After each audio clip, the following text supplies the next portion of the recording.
Yeah, those are cool. I have a 2070 Super. I'm pretty good with that. Yeah, mine is kind of lagging behind. I Uh, think the only reason why I would want like a newer one is because I'd want a fourth gen for mhm. my motherboard because it's an X570. Yeah, Um, and so it has fourth gen fucking slots. yeah. But And as we get on to topic, hello everybody. We are we are here with my co-host DA Talks. it's DA pitches and releases. Well, today, I was DA told that catches. I DA caught catches. I You caught catch. and release, but I didn't want to put I'm a catcher You're a catcher. because I'm a pitcher. No, you're a Shut up, catcher. sport. You're a Oh, bottom you bean. kids, Just admit you're it. so Just admit it. cheeky. You're so cheeky. And tonight we are joined by Darth Daddy Lunga.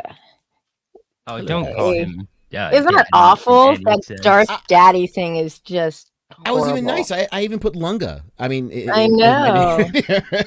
If you were nice, you wouldn't have shown up. Oh. Seems like you ruined my night. Like I had plans and shit. Yeah. So I'm we sure are his here. boss will call and make him run away at some point. It'll happen. We are I, here to I can talk. only hope.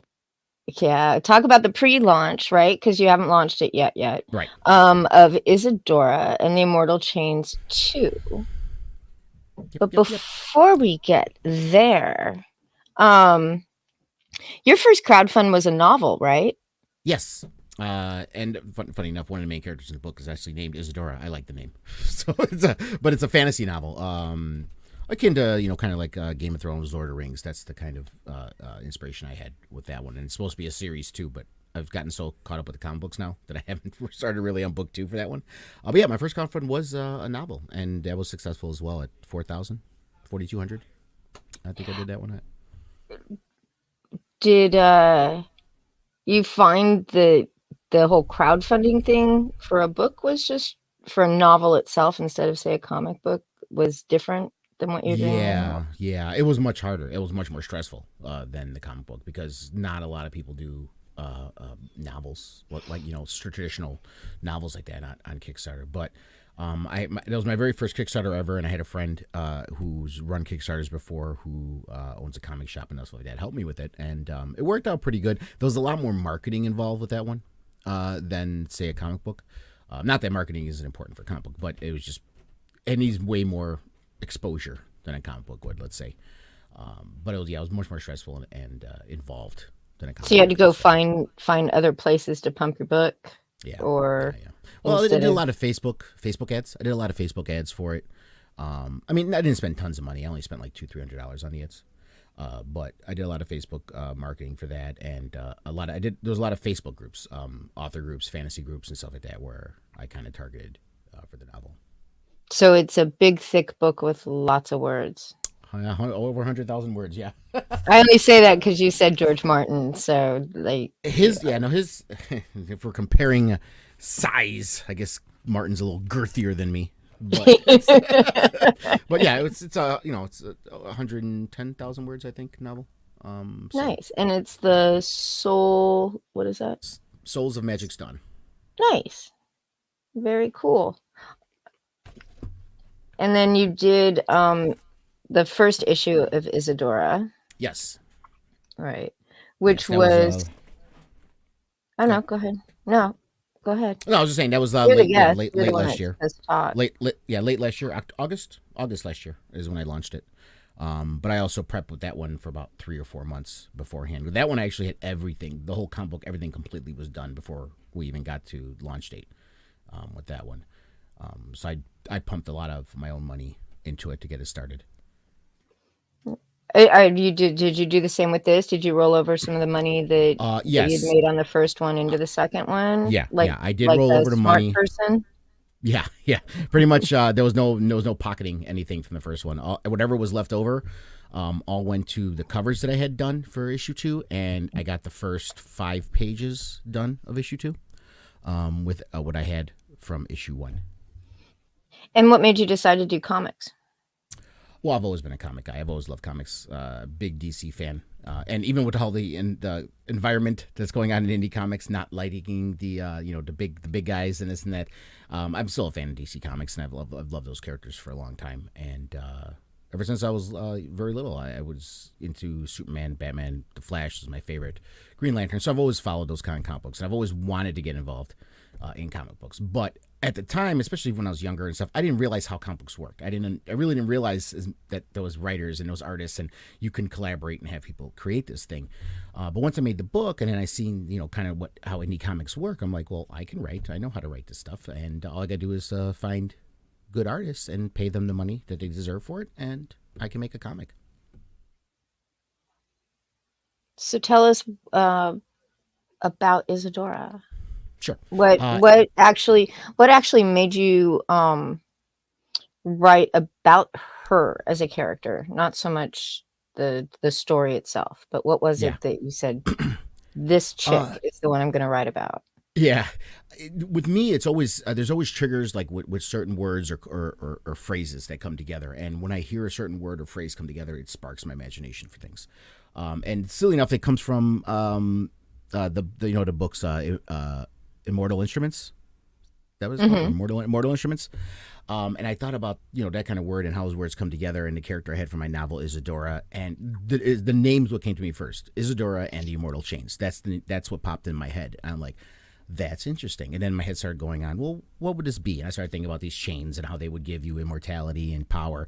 And I was also really getting into a lot of Lovecraft stuff. And I'm like, well, how can I take this Lovecraft stuff, which is very scary, depressing, and very world filled of like no hope, pretty much, and fuse it with a superhero kind of world that's usually filled with hope, how can I put these two things together? And that's how she was born out of this. I'm like, well, let's think of an immortal woman. She's kind of like a Silver Surfer to one of these immortals, how Silver Surfer is with Galactus, and she's kind of like their herald, and the story just grew from there. And what is that story? What is her world? Well, the story, Isadora is, she comes from ancient Rome, so she's like over 2,000 years old. She was a human, but in this world, they're sorcerers, and they have, powers with sorcery and stuff like that. And she was basically chosen to be the herald for the King in Yellow, who is also duality of Hastur, which, if people are familiar with Lovecraftian lore, is one of the great old ones. And I'm kind of turning that's on its head a little bit. So it's not a pastiche, it's not a direct representation of Lovecraft. I'm just using some of those elements and making my own universe out of it. So she's the herald for the King in Yellow. She's basically for 2,000 years come to Earth to gather souls for him, to bring back to Carcosa to feed him, and stuff like that. And there's all these other old ones that are doing these things as well. So after 2,000 years, she's finally found a way to free herself of him, to kind of put him in hibernation, and she wants to rejoin the world. She wants to actually become a part of humanity again, still deal with evildoers, if you will, the way she chooses, but also protect the innocent as well, because she realizes how dangerous these great old ones are, and how easily the scales can tip and the world can come to an end if someone doesn't intervene. So that's where she finds herself now, and she's also there's also another mission. Basically, one of the great old ones caused her to end up becoming this herald and becoming kind of a quasi-servant, if you will, this whole time. So she's looking for some revenge with that as well. Ooh, revenge stories are always good. I like revenge stories. Always fun.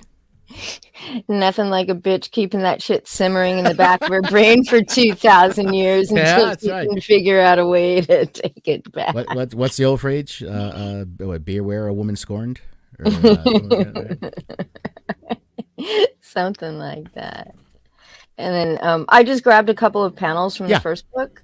So those first two covers were from issue 1, and then this was from issue 2. So this is also issue 1. Yeah, I'm sorry, issue 1. I didn't get a whole lot of interior art for issue 2 from Lunga, so we'll have to make do with some from issue 1. I did find the color choice was really interesting. It's very dark, throughout the entire book.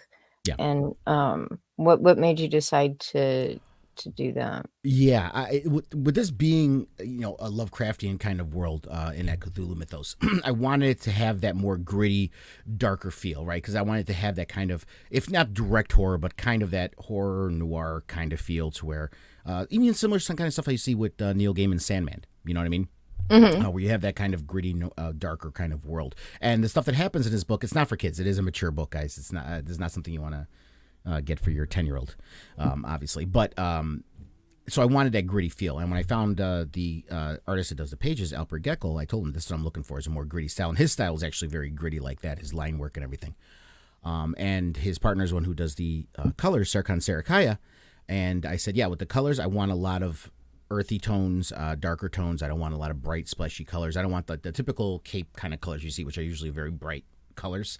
I didn't want too much of that. Now, the covers is a little different. You could play a little bit more with the covers because obviously you want to catch an eye with it. But for the page art, I wanted it to be more of that grounded, earthy kind of look. Smug Pug says that the colors definitely suited the tone of the story. Thank you. Yeah. So I thought it was interesting. I had someone float me the PDF. I didn't back it. I'm sorry, Lunga. That's okay. So that I could grab some of these screenshots, and I read it today, and I enjoyed it a lot. Thank you. I remember when you did the first 10 pages or whatever on Preston's writer stream eons ago, back in a different lifetime. Completely different lifetime, yeah. Yeah. It didn't change much from then. I don't think there was really any difference. I liked the story then. Actually, I think the only complaint I had was the corset and panties. Yeah, that was a complaint you had, right? which is something that you actually got rid of. So I was quite pleased. Yeah, well, that one, the initial artwork, that was done by, and it's still a wonderful piece. George Alexopoulos did that initial work. And at the time, that's when I was trying to stupidly wanted to be a part of that shared universe that he was proposing, because I hadn't done anything yet in comic books, So I'm like, well, I have this idea. Let me put it in there and see what I can do with it. And I knew that stream was coming up and this stuff was coming up. So I'm like, I tried to find an artist as quick as I can. I told George what I wanted, and he did it. And he did it in his style. And it is very, what's the word I want to use? She's girly and everything, but it's very girly, if you will, the way George's stuff is. It's not as dark as the thing of the story itself. Right. It's more cute, and it's more like lingerie looking, which is still an adorable picture. I like the way it looks, but it doesn't suit the story itself.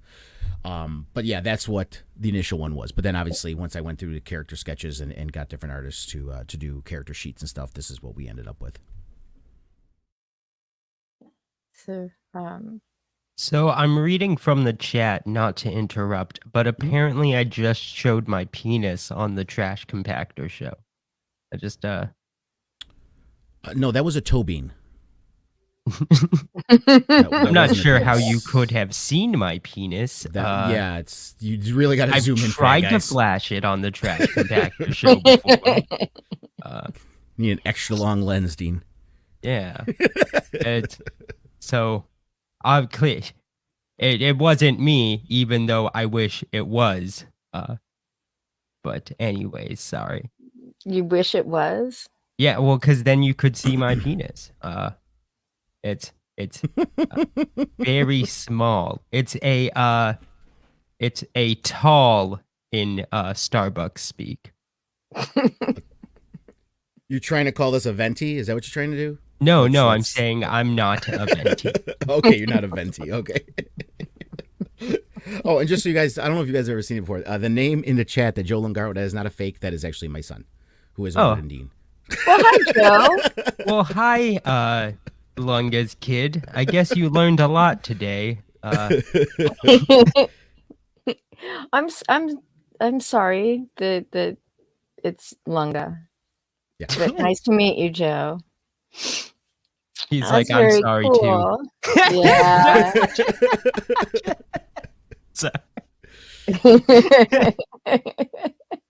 My son is not shy. He'll burn with the rest of us, even though I'm his father. It's okay. That's perfectly fine. And then this panel, I honestly think it was from 1, but it could be from 2. Yeah. Yeah, I mean, I have more. I mean, like I said, I have the first 5 pages done. I could send you those. I sent you 1 page of it.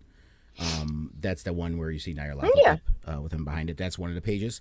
I just didn't send it because I didn't want to give away too much. Well, it's on the page. I could have sent them.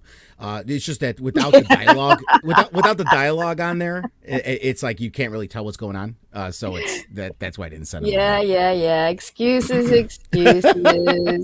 I have them You're all here. thinking, no, it's all right. It's too late now. I already made the PowerPoint. It's too late to add them to the PowerPoint. Damn you know what it! to do? They can go over to RubiconComics.com and they'll be on there. See, the first story sort of ends in like this little cliffhanger. Yeah. Right. I mean, your typical ending of a comic book. And then this book 2 picks it right up. Immediately, yeah. It takes up immediately right where it left off. So it's like not even a second has passed, basically. To be fair, I really wanted to do this as initially I would have loved to do it as a 48-page comic book for issue 1. But I could, it was my first book, so 24 is what I could afford to invest in to start out for my very first campaign. But that's why with this cover that you put up too, that's why in the campaign I'm actually offering a collector's issue that has issue 1 and 2 in it. Mainly because I want to give people who haven't read it yet an opportunity, because I'm not reprinting issue 1. So I want to give people an opportunity to maybe get the whole story like that, the first 48 pages of the opening of this story all in one book. Also, the one thing I wasn't happy with issue 1, the weakest part of it for me was the lettering. I wasn't very happy with the lettering. Some of the lettering was a little difficult to read. Mm-hmm. So I'm getting, for this collector's book, I'm having issue 1 completely re-lettered with the same lettering that issue 2 is going to have, so it'll all be in one book. That's tears. Yeah, that Vicky just flashed his dong on the trash compactor show. Okay. Okay. Well, that's a surprise. Yeah. Like, I hope you enjoyed it, Smug Pug. Smug Pug has a thing for the girly men. I think my sister would have enjoyed that. But well, Australians do visit, Vietnam a lot and Thailand. I mean, it's a thing. It's a thing. This is one of the covers for issue 2. Yes. All right, there's 3? 4 actually. 4? The fourth one, yeah, the fourth 4. one was a last minute deal because I couldn't pass up on it. I started talking to Mark McKenna, who's done stuff for DC and Marvel. I'm like, you know what, I gotta have you do a cover. So it was only going to be 3 originally, but this one here was done by an artist named Deddy from artistsandclients.com, the website. Mm-hmm. And this is the one that I'm using for the metal book cover, which is the issue 1 and 2 collector's edition. Oh, okay. And the colors, to me, the way he did it with the glowy kind of look, I think will really pop on the metal book. So. Oh, so you're doing a metal cover for this one. Yeah, since there's no tiers, I mean, it's literally just a mailing list. So, if you want, what are you going to be offering and what kind of price points? Yeah, I mean, we're going to, variant, basically I have a variant A and variant B, which is the Vic King wraparound cover and the Jay Espin cover. Those are basically like the 2 main covers, if you will. So you can pick one or the other. And I believe I have those price pointed, and you get the PDF with it as well, and stuff. I think those are $10. I have those at? Yeah, $10 for those. And then this cover, which is going to be issue 1 and 2, and it's a metal book, so it has a more premium price on it. This one's a $40 tier for the issue 1 and 2 together. Then I have the Mark McKenna covers, which is going to be a virgin black and white cover. And also a colored cover, and those are going to be limited in numbers, so those are going to be more collector's kind of books, so those are going to be a higher price point. I think I have those at $50.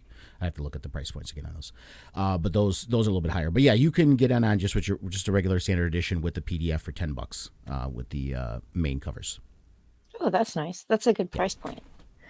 And then last time shipping was free, right? On the no, there was there was a shipping, there was but it was shipping charge. Yeah, but it was like domestic, just for like 1 or 2 books, it was like $5 for shipping. And I know this is from 2. Yeah. Yeah. This is only half of the page. I liked it, so I split it in half so that we could actually get a bit closer look at the artwork. It was very cool. Alper's really grown too in the just a little bit of time since issue 1 to this, and he's a young guy too. Alper's only like 22, I want to say. I think he's like, so he's a really young guy, but he's just in a short amount of time from issue 1 to this, he's grown tremendously in his skill. So I'm really happy with his work. What's gonna be your launch date? June 8th, so a little under 2 weeks. Nice. Yeah. Dean, do you have any non-comic book related questions? Oh, he's muted. There No, you I'm go. here.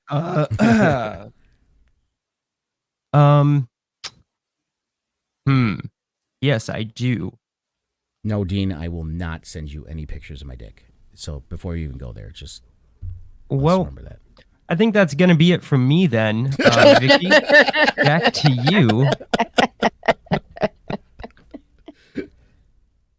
No, okay. What's your preferred breakfast? Like your Preferred breakfast? favorite breakfast, and then as a follow-up, favorite like breakfast restaurant. I mean, my favorite breakfast is I do like skillets, scrambled egg skillets with the hash browns. And Who green does the pepper. best scrambled egg skillet? I do local places. I don't like chain restaurants for breakfast. I mean, I've done the IHOPs. I do still go every now and then, but there's Yeah. local places in Chicago which do great breakfast. There's one called Sunrise Grill in the city that does a really good breakfast, and that's where I like getting it if I'm in there.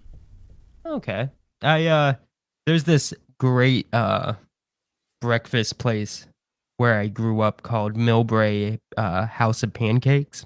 Okay. And they do a good skillet. They do pretty good. Yeah.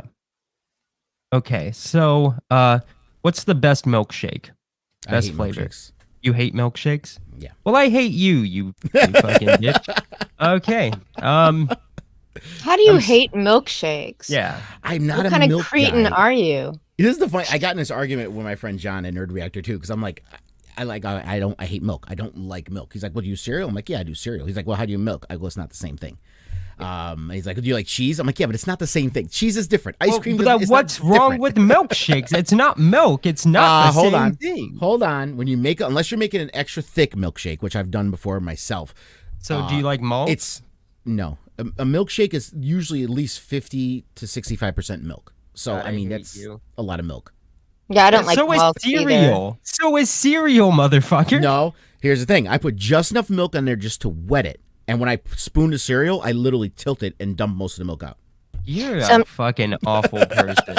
Sometimes I use yogurt instead of milk for my cereal. Oh, I hate yogurt too. Oh god. Yeah, at least your son seems pretty cool. Yeah, he loves milkshakes. Yeah, we've had this argument before. My son will drink milk out of the fucking carton, so he doesn't count. That's kind of gross too. Kinda I don't like milk that disgusting. much. That's just kind of gross because other people live there. Oh, I don't care about that. I just I'm not like the biggest milk person. I'm not trying to drink milk. But milkshakes are good. Yeah, I don't like milkshakes. I don't like chocolate milk. So do you like ice cream? Yeah, ice cream I like, obviously. But again, I don't do ice cream too in like large quantities. It's just a little bit here and there. All right, what's the best ice cream? To be fair with you, honestly, the best ice cream is gelato, Italian ice cream. Oh yeah. Nocciolo. Gelato's good. Okay. Guess you're not all bad. You're just mostly.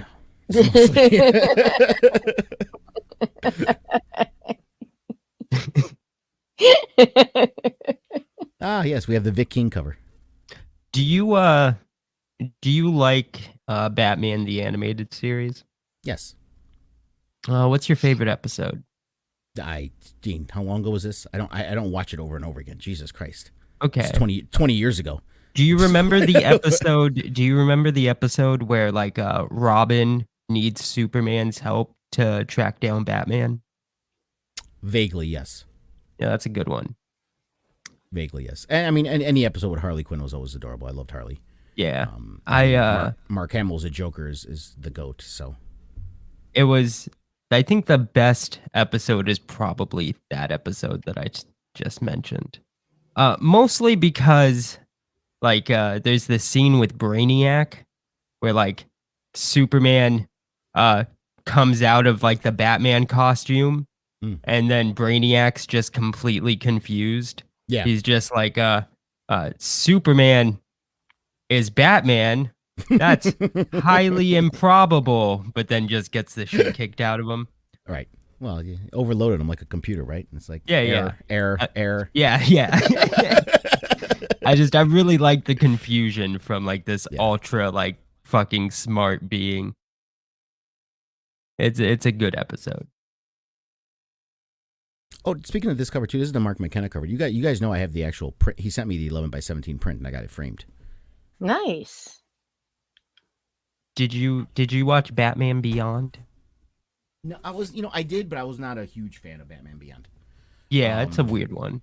But it's okay. It's just why I wasn't a big fan of it. I think the only cool thing about Batman Beyond is that like the fact that like the story continues later. And then he's also in like an episode of the Justice League where they show like the future.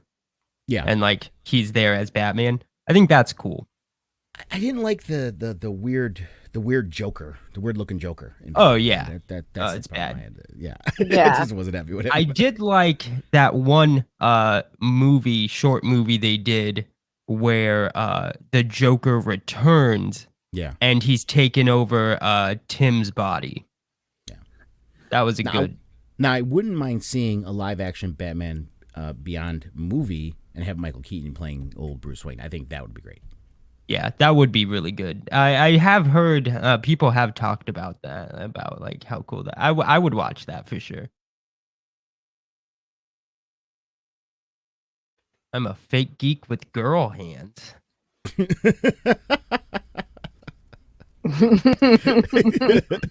I mean, it's well read. Let's take it with a grain of salt. You son of a bitch. I don't think well read has ever seen real girl hands. So. I don't think. Yeah, that's true. That's fair. At least not in person. Not in person. I love Terry. Oh, sorry. Go on. No, go ahead, Dean. Oh, I was just gonna respond to Lunga's son. I don't think Terry was underrated as Batman. I think I have a problem with Terry being Batman. Because like Bruce tried to like recreate like his backstory kind of, but it's not the same, and like it really wouldn't lead to him being a good Batman. And like by the time that like he's, taken like the role as Batman, he's undertrained. Like he knows fucking nothing. All he's got is like old Bruce Wayne who needs a fucking cane to walk to teach him. Like I don't know. Like I did like Batman Beyond, but that part's just kind of it's not very believable. Again, I just had some issues with some of the aesthetic choices, and yeah, I mean, I don't think it just seemed like a rehash with Terry. Yeah. But I wasn't too particularly sure. But again, it was cool for what it was. Well, I did like, like the surprise that Terry is like Bruce's clone. Yeah. And it kind of makes Bruce seem fucked up, personally. Well, because that's like extremely fucked up. I mean, Bruce is not the most stable of people. Let's be fair. Yeah, the whole Batman mythology revolves around mental. Yeah, illness. but that's one's what the like entire thing is about. Like even though he's a clone, right? Like it's like you put this person through like hell. Just fucked up scenarios, all in order to take over like your I guess role or something. It was a little too much of the fucked up shit that Bruce has done. That was probably like the most fucked up in like, I mean, I guess there's like alternate like stuff where he does even more fucked up shit, but that one just and also fun. Basically how Bruce was basically yelling at himself the entire time. Yeah. That one just seemed a little far though. Like for a good Bruce Wayne, that seemed far. Jay Espin, I love your cover. Isn't it spectacular? This thing is freaking cool. Oh, Yeah. was it Amanda Waller? I think it was. But wasn't Bruce on board with it? Bruce wasn't responsible. Amanda Waller created Bruce's rape son. Oh, okay. Yeah, I think You you must guys miss are an right. episode somewhere. No, that was a part of the reveal that he's Yeah. the clone. Yeah, you're right. I forgot. Is this going to be a wraparound cover, or is it just? Gonna... Yes. This one and the Vic King cover are both wraparound covers. And it's also I had him do this as a 2-part cover. So like the background behind, because that's like the foreground is Isadora with the king in yellow and the skeletons and stuff, right? And then the background is that landscape, which is supposed to be like Carcosa. That landscape, the background is going to be the for the collector's box, similar to the one I did for the for issue 1. I did the collector's box like this. Right. So I'm doing another collector's box, and this was part of just the highest tier. For issue 1, but I'm actually going to be including this for all tiers over $20, I think, this time. So it's going to be a box like this, but it's going to have that background on it for the box. And the foreground of her, I'm actually thinking about getting done as t-shirts because it looks really good as a t-shirt when you cut it out. Yeah, it's really sexy. Yeah, it's hot. I like it a lot. I would rock that as a t-shirt. Oh, and for clarification, just because apparently it's making the rounds, just so you guys know, even though she is 2,000 years old, when she was taken, she was 22. Okay, so let's just keep that in mind. Okay, she was 22. So this is not one of those cases of, but she's 2,000 years old. Just Jesus. She was a grown woman when she was taken. Oh, God. Thank you for clarifying that. I think it was needed for everybody. And I actually have dates, like in the wiki. I actually have dates when she was born, when she died, even though she didn't die. She's 22.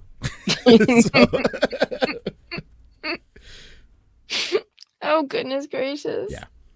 Yeah. I want to leave this picture up for a little bit longer because it's really, really freaking cool. It's really good. Jay did the he did, like I said, he did the issue 1 box cover art, and he also did the collector's cards I did for issue 1, and I love the collector's cards he did so much because I started talking to him after I already had done the covers for issue 1 pretty much. And when I started issue 2, I'm like, I gotta have him do a cover. He's just too good. Yeah, it is really cool. Very lucky that you found him. Yeah, I just and Jay, if you guys look on Webtoons, Jay has a webtoon on there called Aerosol. That his own comic book, and it's really, really, it's the similar art style and stuff, everything too. It's really good stuff to take a look at. Yeah. He also did this logo as well. Yeah, the logo is pretty neat. I probably would have made the like in chains part at the bottom a little bigger, but the logo is really pretty cool. Yeah, it gets lost a little bit, but I like it. Otherwise, I wouldn't have used it in my PowerPoint. PowerPoint? What is this? This is 2002. Who uses PowerPoint? I have found though for sharing images on through StreamYards and stuff, like it works so much better than trying to zoom in and fuck with the standard gallery stuff that you're given. Yeah, to be fair, all the photo viewers and stuff that you can they're get all on the just computer. Suck ass. You see all the outs. You can't full screen it. You see all the everything else, and it's just Exactly. So I figure it looks better, and you got to make it look good. Mm-hmm. So I do. I spend my time doing that. Plus, it's my show prep too. That's right. I feel like you're doing something, right? I feel like I'm actually, contributing something to this other than really lame questions. When you have Dean as a co-host, you have to fill the time somehow, Vicky. So, I mean, No, Dean's the bestest co-host ever. Don't kiss his ass, Vicky. I'm not. I'm not. Dean, say something. No. He doesn't. He's all talked out. He hit all of his high points. So it is June 6th. June 8th. June 8th. Oh, I'll be able to. Tuesday. Okay. Tuesday the 8th. Cool. I do a little bit of research. Tuesdays historically seem to be the best day for Kickstarter launches, so I picked a Tuesday. That's a really weird little factoid. Yeah, it is. It's weird. I didn't believe it either, but I'm like, yeah, it's a thing. I don't know why, but it's a thing. So I picked a Tuesday. Yeah. And I'm actually doing it for I wasn't going to do 60 days, but I didn't want to do 30 days, so I did it somewhere in the middle. It's like just over 45 some days or something like that, around 40 days or so. Do you have a local printer that you use, or you? Well, domestic. It's not local here. It's not in Illinois. They're in Uh-huh. Arizona, I believe they are. But yeah, they did the printing for me, and it's a little mom and pop shop.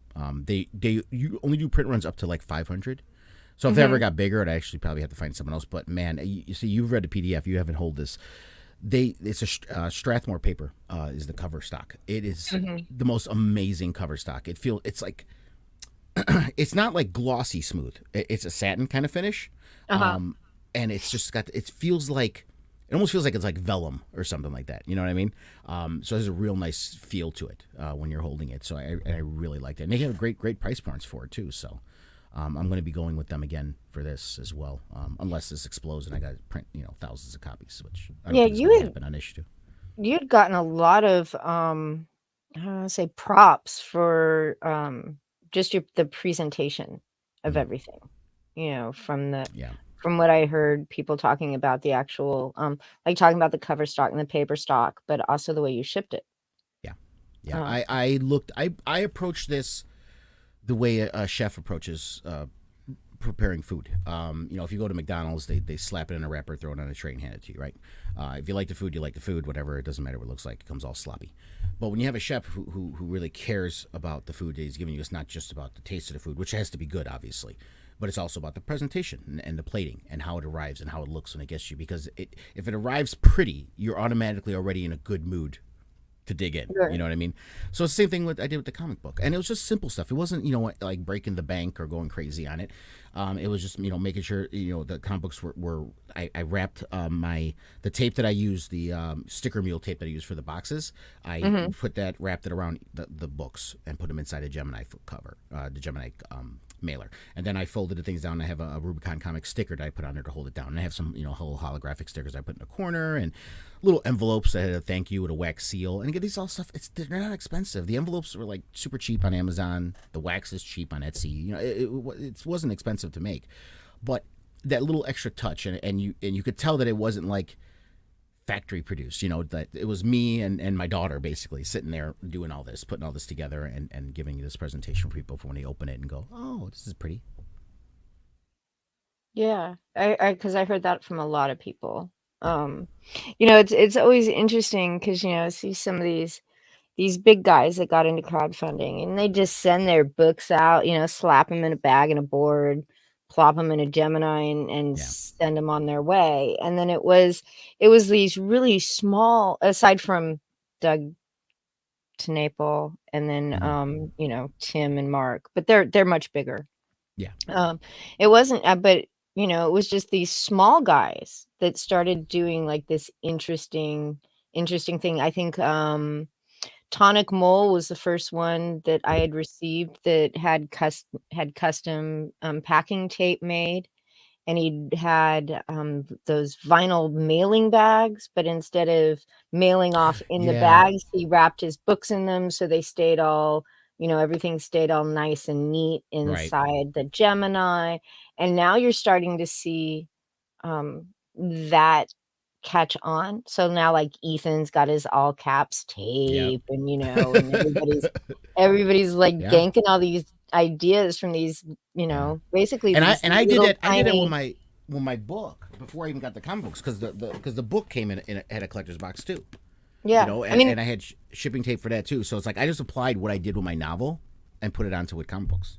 yeah, and these aren't even huge. These are campaigns that are barely, that probably didn't make any money. Like Yeah. no, there was no profit involved in these really small, $3,000-$4,000 campaigns. But now everybody's and they're still going. Like Tonic Moles on book Yeah. 4, I think. Yeah, a lot of people don't realize that. Like when they see these, and this is kind of the hubris, and this is what really annoyed me when I was getting into it. When I was first looking for cover for artists and stuff, and this is not disparaging. I always say an artist is worth whatever the artist feels he's worth.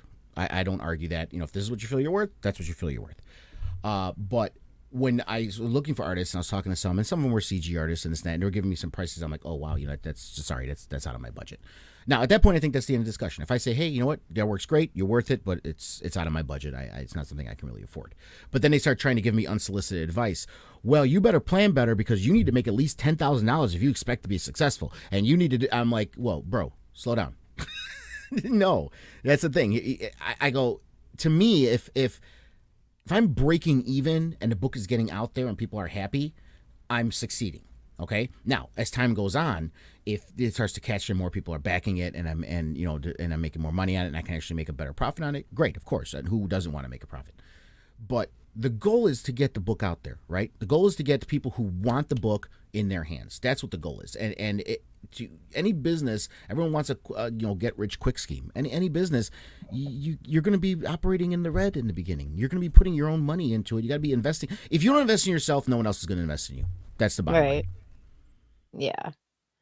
So how much of this book do you have completed before launch? Right now, I have 5 pages. I'm going to be sending Alper a little bit more to do another 5 pages. So it should be about 10 pages going on at the beginning of launch. And then hopefully I could have all of it done by the end of it, if not afterwards. But I do have the fulfillment date set still. So it's going to be whatever the fulfillment date is, that's when it's going to be fulfilled by. When is the fulfillment date? Fuck you, Ethan. You know that's not even true. Yeah, what is the fulfillment date for it? I think. Oh, I gotta look. November, I think I did. Come on, you should know this off the top of your head. You November. should have this. I do. I know. But Clearly, I don't, forgot. Lunga. Clearly not, Lunga. Oh, You are not For prepared for shame. launch. Good thing Shut it's up, not Dean. for another 2 We actually weeks. just brought you on to shit on you. I don't know if you know that's that. fine. I'm We weren't. perfectly fine with that, Dean. You know how it goes. I'm perfectly fine with that. No, well, these are things I was usually kind of prepared to say when I actually launched. But since we're in pre-launch, I didn't think about those things. No, you're good. You're good. Great. He's like looking at the date. Oh shit, that's way too soon. Oh, Oh, fuck. No. maybe I won't be ready, man. Better order that tape now. I'm trying to find it. Where is it? Campaign God, duration. It's July. 45 days. You said 45 days on that, so that would be the end of July. Yeah, end of July, right. So August, September, October, November. Yeah, I think I did. Yeah, November, I think is when I had it. November. Yeah, it's November. That's not November bad. what? November. 2021, Dean. 2021. It's Not always, 2022. There's not like a always just a specific month. date. Yeah. Ooh, I don't know. And by the way, but when I say fulfillment by November, the goal is obviously way before November. not to give it by November. But that's the completely end date. Is that for sure everyone will have it by November, but the goal for me obviously is to be shipping things out by August, September. Is that a Knuckles plushie behind you? Yes, it is. I didn't know you were gay. You should know, Geen. All the DMs you keep sending me, you keep thinking I am. So No, actually, I said gay because it's a plushie, but no, I think Knuckles is definitely like the coolest out of. Yeah, I love Knuckles. Yeah, Knuckles is cool. You've got good taste. You like the Flash. I am a bully, and I'm proud of it, Ethan. Right. You did. There's some people you didn't bully enough, hence Yes, the pitching and releasing, I guess. Yeah, some people I haven't bullied enough, but I can always go back. I can always go back. Now, well, some people clearly like weren't bullied enough, you know? Yeah. What I find weird is that there's some people who like who were clearly bullied too much, but still not enough. Those people are interesting. Like you can like by their personalities, you can tell they were bullied, but they weren't bullied enough to the point where they just decided to not be on the internet. Dean's autobiography coming to stores near you in 2022. I want to get them to that level. But let's get back to your book, Lunga. Sorry. Yeah. I just wanted to show Jay's cover again. Yeah. It's I awesome. absolutely adore this cover. I mean, this is I consider this is for me the main cover. Even though I have a Mark McKenna cover, which I think is spectacular, obviously as well. But I'm doing it as limited. But this to me, this is the poster child. This is why it's on the marketing stuff for the Kickstarter thing. This is like the poster child for the book. I absolutely love his stuff. I was thinking about eventually. There's a little joke with my co-host Yellow and some of the people who watch my show. Where there's a character in the book named Hawkberg, Constance Hawkberg. She's a detective in the book, and they've been doing this hashtag release the Hawk because they want to see more about Hawkberg. And I was thinking about doing maybe an Ashcan later down the road or a spin-off book involving just that character. And I wanted to have Jay do all the artwork for that one, which I think would be cool. That would be cool. If he has time and he has his own stuff going. He's a very, very easy guy to work with. So Ethan says that he wish he'd thought of that layout for a salamandoid drawing with his tail in the foreground like that. It is really cool. Yeah. See, it's never too late, Ethan. No, I gotta be careful now. Wait, if Ethan's liking stuff that I'm making and I'm not saying stuff to Ethan, I gotta be careful because apparently I'm gonna be, I can't be friendly with you, Ethan. Apparently, I can't apparently you're not allowed to. That was some of the weirdest shit, man. Yeah, Lunga was on a stream with Ethan. Yeah. Okay, I can't believe Lunga didn't harass him about ethics or whatever. All right, man. I don't understand that thinking. Never too late to steal from other artists. Never too late. Never too late. But you know what, though, to be honest, I don't know if people like the word steal, but art is like that, right? I mean, when you see a lot of the classic comic book covers and the poses they're in, it's homages to other covers that these artists have seen in the past. It's how art works, and I've seen it plenty of times. So to me, as long as it's done tastefully and it's not a complete IP ripoff, there's nothing wrong with emulating another artist or another cover that you admire in your own work. I don't think there's anything wrong with that. Me neither. Yeah. But we're bumping up against the wall, running out of stuff. And I think unless Dean has any more odd questions. I do. I see you vape. Yes. Have you told your parents about your gay sexuality yet? I don't know. My ex-wife thought I was straight. My current partner believes I'm straight. So do my children. And you still haven't told them. That's fucking wild. Dean, unless you come out and reveal all the DMs that you've sent me, I think I'm safe. I think I just might, dude. It's time you tell your family, bro. Joe needs to know, Lunga. Joe needs to know. What, Dad?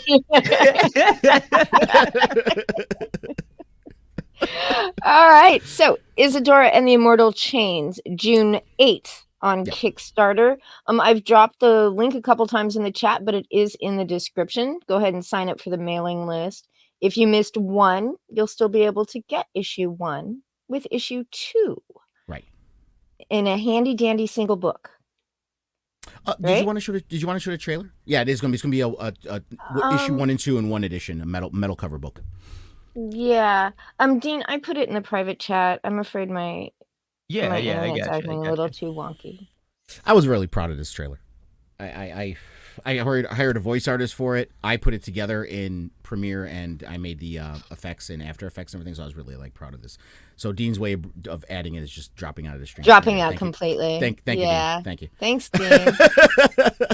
What a little shit. All right, I can share it. Okay, that would be better. My internet's doing weird stuff today. It's okay. I almost didn't have internet for a while there. I'm like, wow. It was about like quarter till. Nah, he comes back. Yeah. Well, I already got it, Dean. Lunga's face just really pissed me off. I have that effect on people, Dean. I have that effect on people. but at the same time, I've gotten a lot of hate sex because of it. So it works well. Yeah. Yeah. Men just tearing your anus apart. No. First of all, if I did swing that way, I'm a top, Dean. Okay, just let's get the straight. Okay. Just anyway. So everybody, he's a top for men, and he's very proud of it. Okay. All right, here we go. Hey.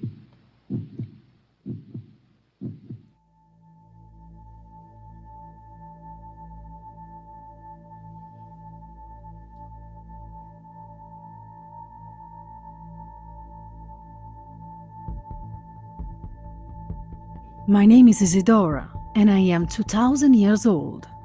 I know what you're thinking. Not bad looking for 2 millennia. Well, let's just say a youthful appearance at my age comes at a price, and I don't mean plastic surgeon and Botox. The universe is not what you may think.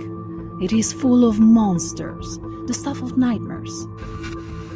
All-powerful entities that sleep in the distant void of space and reality, many slumbering. They are called the Great Old Ones. One of these entities, Hasser and his duality, the King in Yellow, are who I must thank for my immortality. I also curse them for it. The King took me from my home in Pompeii and Sertendum, just as Mount Vesuvius was erupting. He took me to dim, lost Carcosa. Here he gifted me with the immortal chains, giving me everlasting life and youth. I was to become his herald, keeper of his yellow sign, tasked to find souls to enrapture, souls to trap forever in Carcosa to feed him and his duality, Hastur. For the last 2000 years I did this, even more years as reckoned in the Hyades. Never aging, never dying, never free. Until recently, I found a way to place the king in a restful slumber. Now I do as I please. I return to Earth when Carcosa, on Lake Halys shores, mirrors a great city of man. When the veil lifts briefly and the shadows of man's thoughts lengthen in the afternoon. I come to punish the wicked, but also to save the innocent. This was my world once. Time to become part of it again. Time to find the one responsible for the eruption of Vesuvius that started all this. Oh, you thought that was just an everyday natural disaster. As I said, monsters are real.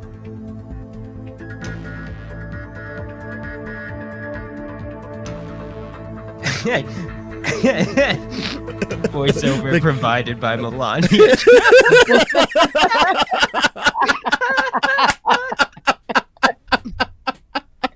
I do love the comments. The comments were hilarious. Ethan says something about, I wish English was her first language. I literally picked someone with an Italian accent purposely because she's from ancient Rome. So that's why I picked someone with an accent. Like, you know, if she sounded like, you know, Brie Larson, it wouldn't work. So I need someone with that accent. But yeah. No more shitting on Brie Larson. I'm so tired of I don't know. I actually why like Brie Larson that as an way. actress. Captain Marvel sucked. It just okay? gets gayer and gayer. Listen, Captain Marvel sucked. Okay, the Captain Marvel sucked. It was a bad movie. I did not enjoy it at all. But I don't think she's a bad actress. Her politics, I don't really care about. I don't need to hear her politics. But Yeah, I don't Yeah, think she's an actress. she's not a terrible actress. But she's also like, I don't know, because she was in Community, for like a few episodes and would like return a few, like, you know, was also very emotionless in Community. I haven't really seen her do like Scott Pilgrim. anything. Scott Pilgrim. Wait, yeah, she was the lesbian, right? Mhm. Yeah, that's right. Yeah, she was also still pretty emotionless. No, she wasn't a lesbian. She was his ex-girlfriend. The singer. Didn't watch it, so I have no idea. Dean, remember? The one that left him and became the she had a band with the vegan. Yeah, no. Yeah. Oh, yes. Right. Yes. What, you remember now just because Smug said it? The same thing I just said? Is that what you remember? Yeah, sorry. Yeah. I try to tune you out Oh, usually, gotcha. and so I didn't Gotcha, actually hear what you said. I Gotcha, just Deans. pretended. Yeah, I he's been understand. doing I that this entire hour. Yeah, beta males usually do that with me. I understand. It's okay. Oof. You high estrogen motherfucker.